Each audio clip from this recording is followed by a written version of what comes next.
Yung mga injustice, no, na nararamdaman ng mga tao, maaring pag sinosurvey sila hindi nila sinasabi yan, pero pagdating nung election day itself, galit na, naipon na yung galit niya ng kung ilang taon, 3 taon o 6 na taon, doon ilalabas yung galit sa balota at magugulat na lang ang lahat sa resulta. Ganyan-ganyan ang nangyari sa Amerika recently, no, itong pagkakaboto kay Trump. No, sa mga survey, pantay sila ni Harris. Pero pagdating doon sa actual, nagulantang ang buong mundo. Ang laki-laki ng lamang ni Trump.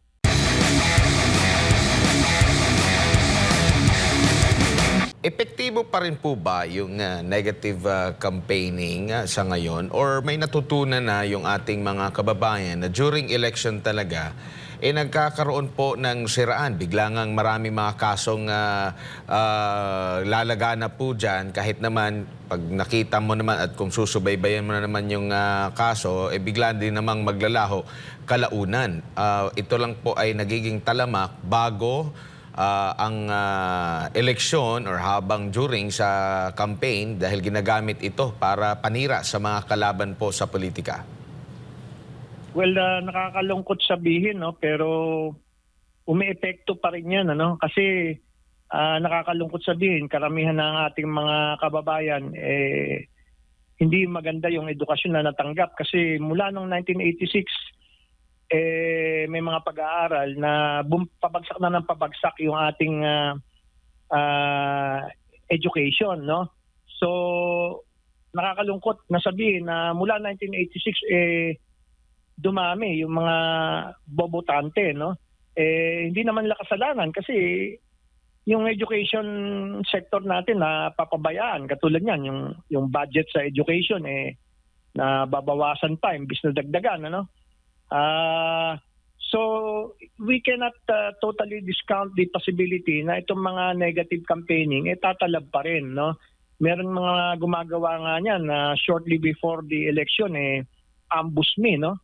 Utusan niya yung bodyguard niya, pagbabarilin mo yung sasakyan ko, pero siguraduhin mo hindi ako tatamaan, para maawa sa akin yung mga tao, para iboto ako.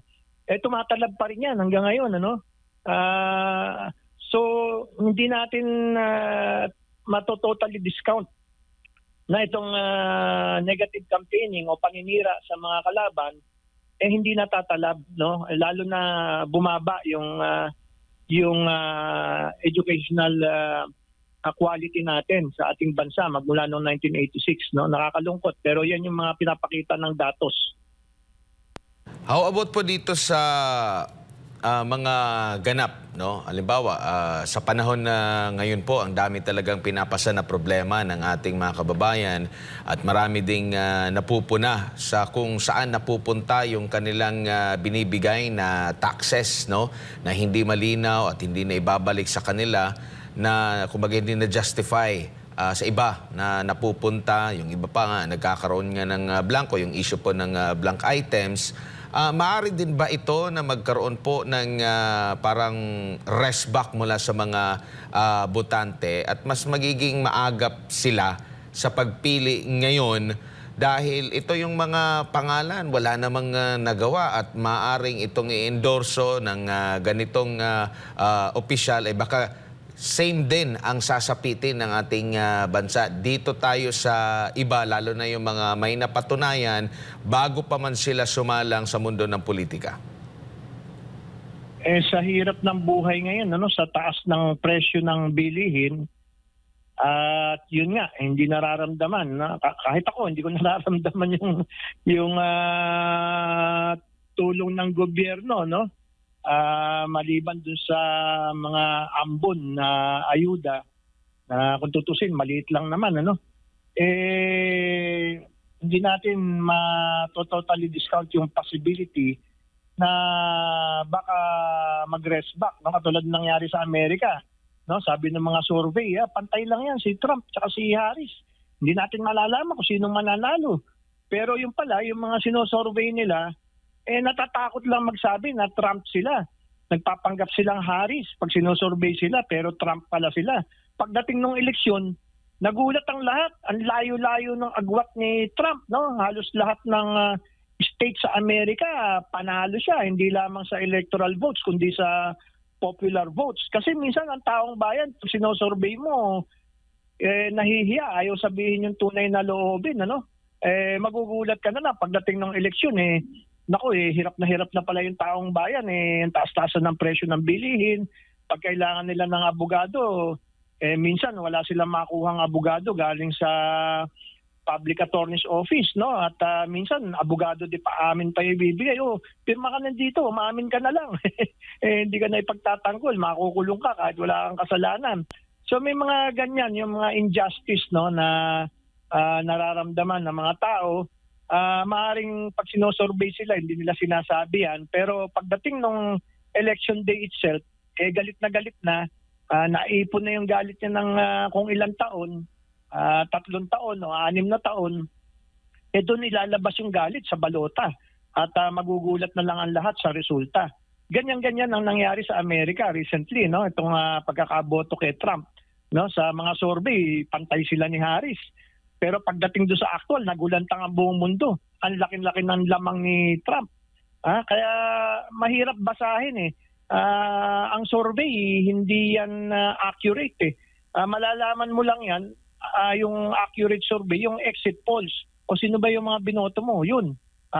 Accurate yun. Pero yung before the elections, mahirap yan. Kasi ang taong bayan, minsan hindi sinasabi sa survey yung nasa loobin nila, natatakot silang magsalita, magpapanggap silang pro-administration, katulad dun sa nangyari sa Amerika, yung pala pro-Trump pala sila. Nagulantang na lang lahat doon sa resulta. Opo, dito po sa nangyaring impeachment kay Vice President Inday Sara Duterte, marami rin sa ating mga kababayan talagang hindi napigilan ang bugso ng kanilang damdamin, lalo na nung nalaman nila na yung kanilang mga kinatawan ay lumagda, no, pabor sa pagpapa-impeach dito kay Vice President Inday Sara Duterte. No, ngayon po ay yung ilan sa mga mambabatas or mga kongresista nagbigay po ng paliwanag kung bakit sila pumirma doon sa impeachment. At lagi nilang yung sinasangkalan na baka mawalan po sila ng pondo, ganito, ganyan. Ano po yung nakikita niyo po dyan? Iyan po ba yung parang weakness dito sa ating sistema sa politika sa ating bansa? Dahil nagagawa daw nila yung mga, sabi nila, hindi nila kagustuhan, pero dahil wala silang maibigay dahil inaalala daw nila yung kanilang mga constituents dahil baka mawalan sila ng pondo, kaya pumirma. So hindi batay mismo sa kanilang nakikita na may kasalanan o wala ang pangalawang Pangulo, kundi para lang merong pang-ayuda, kumbaga may pang-sariling interest pa rin dahil siya po yung nanunungkulan doon sa kanilang distritong nire-represent. Yan nga nakakalungkot, kasi sabi ni President Cory, kaya niya kinalaban yung diktadura para mabawasan ng poder ng presidency at saka ng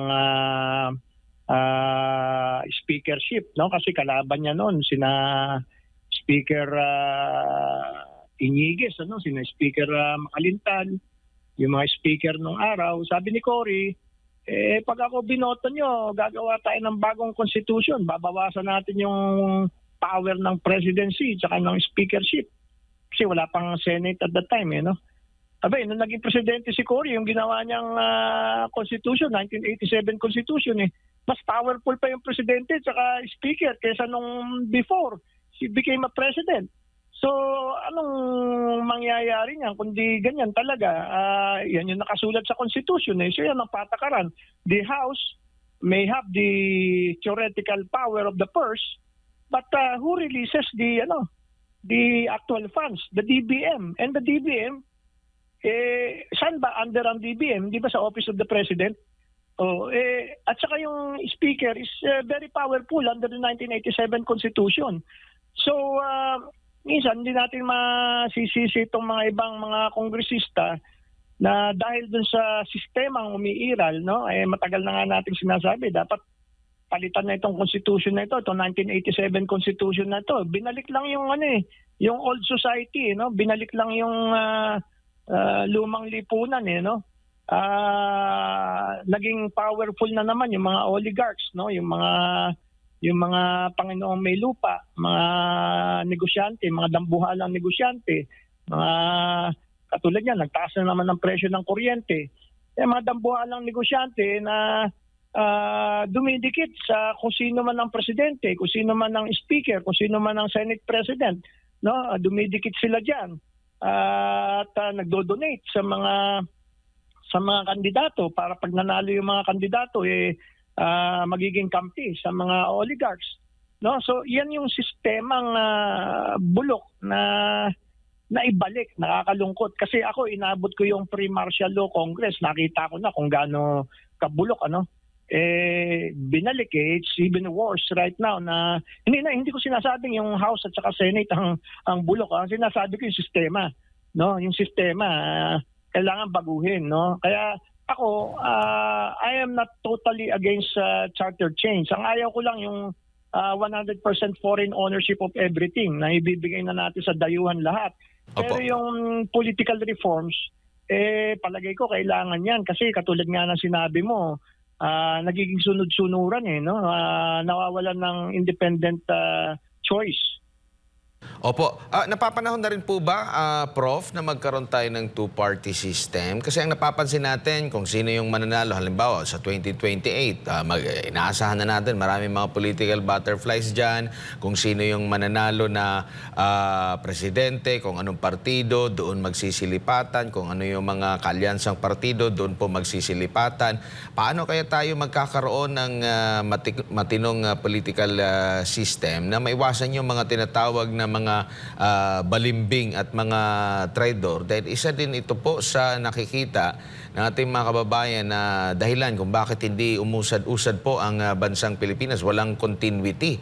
Dahil dito sa una, papabor sila, tapos sa next na naman, hindi naman sila papabor. Paano kaya natin makakamit yung pag-unlad kung ang mga tumatakbo po ay pansariling interes lang ang kanilang mga iniisip at hindi yung interes ng bayan? Naalala ko nga tuloy yung during sa impeachment po ni Corona na kung sasabihin na guilty itong si Corona, ibig sabihin yung mga nag-aakusa sa kanya ay hindi guilty sa korupsyon. At kung hindi guilty sa korupsyon sila, dapat malago na ang Pilipinas. Prof. Teka muna, Corona muna tayo. Yung mga nag-akusa kay Corona ay tumanggap ng Disbursement Acceleration Program funds o DAP funds na ang utak si Butsabad, no? So hindi natin masasabing patas yung pag-impeach kay Corona. Alam naman natin ang pinag-ugatan niya na gusto ni Corona na ipamahagi yung Hacienda Lucita sa mga kawawang magsasaka. Kasi 1967 pa dapat yan ginawa after the 1957 contract with President Magsaysay. 1967 pa, hanggang ngayon hindi naman na-distribute yung Hacienda Lucita. Binibigyan lang ng stock certificates yung mga kawawang magsasaka. Hindi mo naman pwedeng kainin yung stock certificate, ano? Baka sumakit yung tiyan mo. Ngayon, dito naman sa party system, kahit na parliamentarian o presidential o two-party or multi-party, ang mahalaga dyan, meron tayong batas na anti-political butterfly law. At yan, nag-draft na ako ng ganyang bill. Kaso wala akong makumbinsi na magpa-file. Ano? Yung bill na ginawa ko, nagbabawal na habang nakaupo ka, magpapalit ka ng partido o kinaka-alyansahan mo, no? Kasi binoto ka ng taong bayan sa pagpapakilala mo na ikaw ay halimbawa nasyonalista. Pagkatapos nung nakaupo ka na, bigla mong trinaydor yung mga bumoboto sa iyo, bigla kang nag-liberal, ano? Ngayon, ang maganda sa two-party system nung araw na pwede rin gawin sa multi-party system ay yung partido yung gumagastos sa kandidato. So si Arturo Tolentino, kung babasahin mo yung kanyang autobiography, no, yung The Voice of Dissent, yan yung isa sa pinakamagaling, if not the best president the Philippines never had, no, sayang. makikita mo na walang kapera-pera itong Arturo Tolentino na ito, no? Malapit-lapit lang yung bahay namin diyan sa Sampaloc nung araw. Taga Sampaloc yan ang idol namin sa Sampaloc. Wala siyang pera pero lagi siyang nananalo dahil partido nasyonalista yung gumagastos sa kanyang campaign. Ganon din si Jovito Salonga, no? Si Neptali Gonzales Sr., si Eddie Ilarde, no? Yan yung mga walang pera nung araw, ano? Although si Eddie Ilarde yumaman later on dahil sa student canteen, ano? Pero nung nag-uumpisa pa lang si Eddie Ilarde, konsehal, ano, congressman, hindi pa siya nagse-senator, hindi pa siya masyadong mayaman, nananalo na siya kasi sinusuportahan ng partido, yung partido ang gumagastos. Ngayon nung panahon ni Speaker De Venecia, in fairness to him, no, God rest his soul, nagpanukalang batas na gobyerno ang gagastos sa mga kandidato. Ang problema, hindi naman din nagiging batas, ano? At nagkaroon na dati ng batas, panahon ni ERAP, napakagandang batas na bawal na ang patalastas. Hindi ka na pwede magpatalastas sa dyaryo, sa radyo, sa TV. Pantay-pantay ang space, no? Equal space and time. Pag upo ni Gloria Arroyo, tinanggal yung batas na yan. Pwede na naman yung mga patalastas sa TV, sa radyo, sa dyaryo. Di lamang yung mga mayayaman na kandidato. Hindi naman nagkaroon ng batas na gobyerno ang gagastos sa mga kandidato. At hindi rin nagkaroon ng batas na partido ang gagastos sa mga kandidato. So, sinong mananalo kundi may pambayad sa advertisement sa malalaking television stations, radio stations, mga malalaking dyaryo? Yun ang mananalo. Bakit tinanggal yung batas ng panahon ni ERAP na equal space and time, bawal yung mga advertisement? Kasi pag mayroong advertisement, nauuto yung mga tao, no? Nagsayaw lang si ganun, nagsayaw lang ng konti, panalo na, senador na, ang galing magsayaw mas maganda yung walang advertisement para hindi na-influence ng advertisement yung desisyon ng tao para bumoto.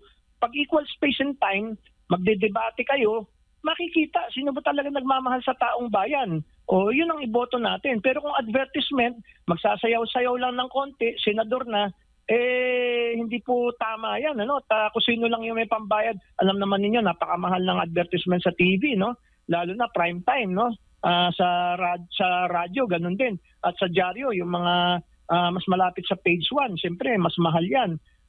So, sana ibalik yung batas na yan noong panahon ni ERAP na equal space and time para hindi na lamang yung mga may pambayad ng advertisement. Kasi ang mananalo na lang dyan, yung mga, siyempre, pag gumastos naman ng malaki yan, babawi naman yan. Anong gagawin na batas?